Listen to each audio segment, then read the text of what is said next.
ജെപ് solar പ്രോജക്ടിന്റെ പുതിയ office കൊച്ചിയിൽ തുറന്നു. Surya textiles director Suraj George office ഉദ്ഘാടനം ചെയ്തു. കേരളത്തിലെ പ്രമുഖ എനർജിംഗ് സ്ഥാപനമായ ജെപ് സോളാറിന്റെ കോർപ്പറേറ്റ് ഓഫീസാണ് കൊച്ചി ഇടപ്പള്ളിയിൽ ആരംഭിച്ചത്.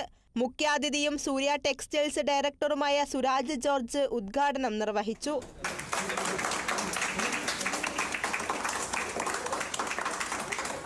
കേരളത്തിന്റെ ബിസിനസ് ഹബ്ബും എല്ലാ മേഖലയിലും വ്യാപിക്കാനുള്ള പ്രധാന നഗരിയാണ് കൊച്ചിയെന്നും ജെപ് solar project private limited director Sreenathan Kavungal പറഞ്ഞു. കൊച്ചിയിൽ കേരളത്തിന്റെ ഹൃദയഭാഗത്ത് പുതിയൊരു ഓഫീസ് ആരംഭിച്ചിരിക്കുകയാണ്.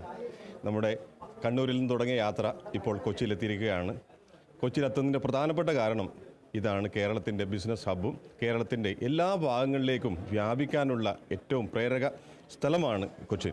ആ കൊച്ചിയിൽ ഞങ്ങൾ ഒരു ഓഫീസ് ഇന്ന് തുടങ്ങിയത് ഈ യാത്രയുടെ ഒരു പ്രധാന നാഴികക്കല്ലാണ്. കുറഞ്ഞ സമയം കൊണ്ട് വലിയ വളർച്ച നേടാനും സോളാർ രംഗത്ത് ശക്തമായ രീതിയിൽ പ്രവർത്തിക്കാനും ജെപ് സോളാറിന് കഴിഞ്ഞുവെന്ന് ജെപ്സ് energy India private limited managing director Nitheesh CV പറഞ്ഞു.